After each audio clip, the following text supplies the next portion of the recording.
Live and rolling. Here we go. Thank you, Joe. For All your right. time. Thank I'm you here with so Becky much for the Ward, time. and she is a new rep, and she's about to open up a shop in South Carolina, brand new territory, and she's come all the way out here to California from the East Coast, and she's got a few questions. I have lots of questions Okay. because the medical community as well as the political community is at total opposites because there's no medical marijuana legalization and there's no recreational, of course. And so a lot of my questions relate to how can I progress to get the medicine to the people in an environment where it appears you can't do that. However, the majority of the population is very, very open to this, and I've also my own personal friends and things like that. So we know the value of any plant that can help anybody with anything that has been given to us. What I have done, one of the things I've done, which is a critical tool that helps me, is I've just got a Willow Creek Springs notebook with just what Joe says. So I can, and this is going to make it so my future notebooks will, if I've got to look something up, it's going to really minimize my time as to where I've got to go to do it. And of course, I've got his first newsletters that he sent me. That one's on the bottom, and then I highlight stuff. So when I've got to go back and look at it again, I highlight it and say, "Oh, okay, that's exactly." You're actually treating these newsletters as I intended. Congratulations. That's right. Basically, they're, well, you know, corporately they would call this an instructional manual. Yes. Which you are probably going to be when you get settled. This one right there is working on that right now. Yeah, and it's something that, and that was one of my tasks at one corporate job, and that was to keep constantly, you keep your corporate instruction manual right there because it changes every day. Mm-hmm. As you're, if you're going to be progressing and getting better. So this is like an invaluable tool. I'm going to get back to that later. Okay. Okay, my questions are just haphazardly whatever it is I'm thinking about at the time, Okay. which is difficult because, the reason why I'm going into CBD, if you don't know anybody that's on fibromyalgia, with the opioid situation, to get people off of opioids. Even though I was not addicted, I am not addicted, never did get addicted because I took just what the doctor told me exactly for as much and did it, they promised me I would not get addicted. Well, I was real happy 24/7. I mean, I was not me. I was just a stoned, might as well. In fact, there was a time I went flipping through the yellow pages for nursing homes. I mean, you know. And then I got turned on to the CBD because I have someone who lives on the West Coast and she had access. So this is the godsend. The questions for the cannabidiol, am I even, no one on the East Coast? Yeah, that's sort of the European pronunciation. It's like That's aluminum Maurice. and aluminium.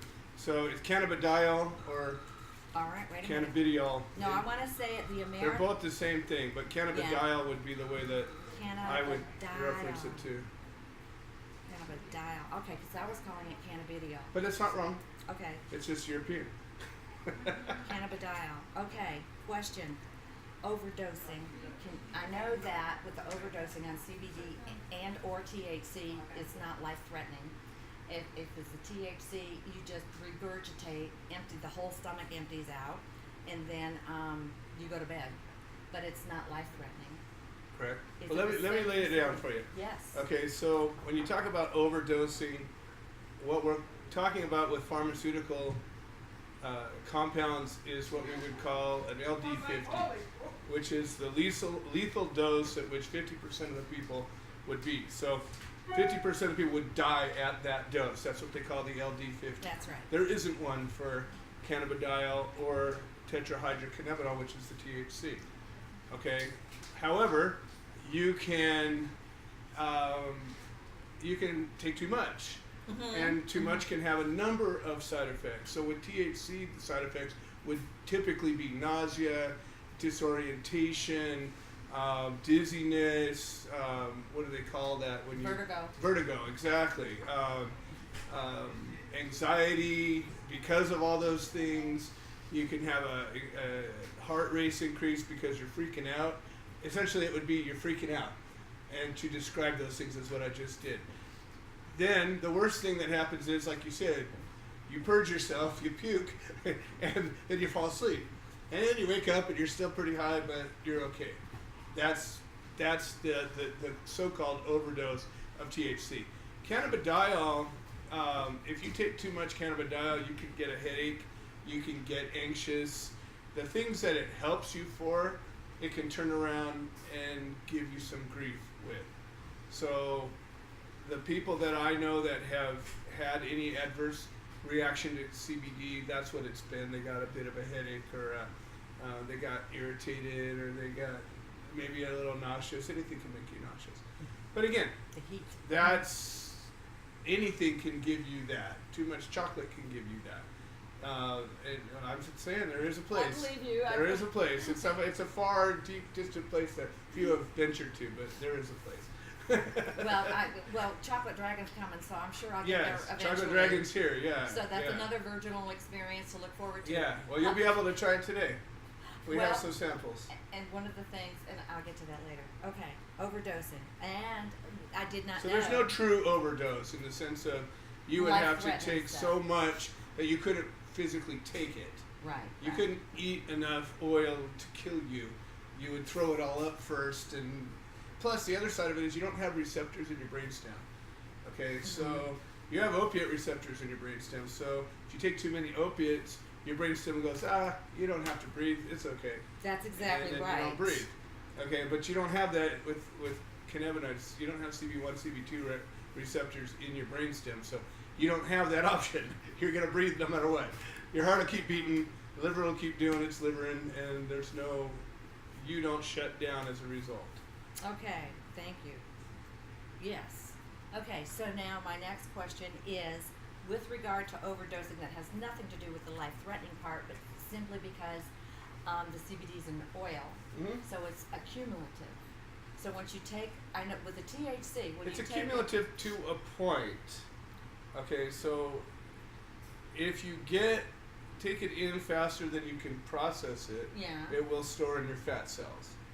But you're processing it, so it's not going to necessarily stay stored. So if no, eventually your body will. No matter exactly, how much? so Okay. it's not like a heavy metal that your Oh, body yeah. doesn't get rid of. It's not going to be It a toxin. uses this Well, exactly. when I was thinking of the pop, because I know there hasn't been any scientific research on these things yet. That's until you get like 6 or 7 papers that say the same thing. Does the Mhm. scientific research call it credible? But I'm thinking it is an oil and it does have the CBD. And if someone is taking it and it's helping and it doesn't work anymore, then I'm thinking if it doesn't work anymore, don't bump yourself up. If you ever get this, tell me if I'm right or wrong. Is what I'm trying to ask.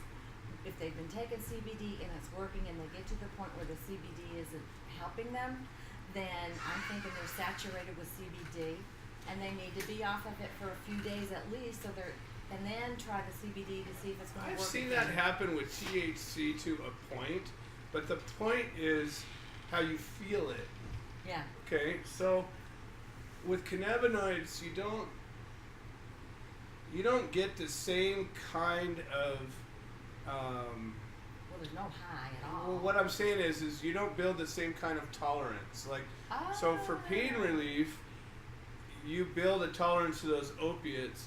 So you need more to get them to work. Whereas with CBD, you hit a saturation point and they work better, and they stay working. So it's a different mechanism. As in the body likes it better. The body does like it better. It's built to work with your body rather than block something out. The way that CBD works isn't just blocking your sensation.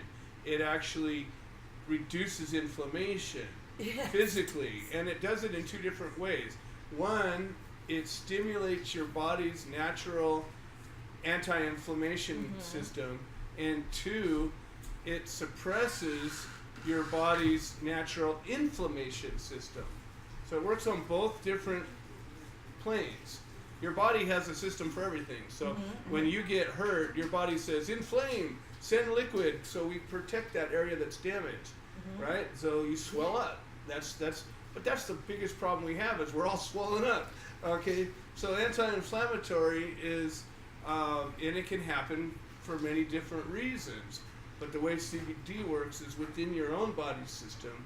It facilitates your body's natural anti-inflammatory system and suppresses your body's natural inflammatory system.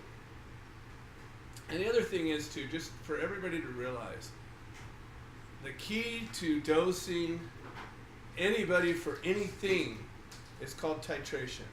Yes. Every single person is going to be different. And there is not one blanket answer I have for anybody, for anything. So the answer is we start at a place that we've seen work for a lot of people and let each individual person dose themselves up till they hit their sweet spot. You have to educate. But the doctors don't do that. The doctors say, Well, you a good take doctor this will. one, yeah. A good doctor will. Okay, but that's what doctors used to do. They'd spend more time with their patients. Now you get 20 seconds with the doctor and 10 minutes with the nurse. Okay, so it's just the way it is. But meanwhile, the facts are the facts. Every person is unique. Every situation is unique. And it might be different from symptom to symptom, from problem to problem.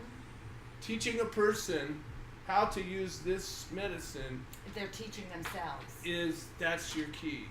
So you creating a language to teach people how to do that is going to increase your effectiveness infinitely. The other thing to remember, and this is important, as much as cannabis is one of the safest plants on the planet and one of the safest sets of substances, anybody can be violently allergic to anything. And some people are allergic to cannabis, and some people can't take it. It's not the plant's fault. Right. Okay? It's just, But you can be allergic to a bee sting, and it can kill you. You can be allergic to any essential oil, and it can kill you. So there are people that could die from cannabis. Not because cannabis is toxic, but because they're allergic to it. So just always, as much as we rely on the safety of this, you always have somebody try a very small amount of whatever it is and see how they react.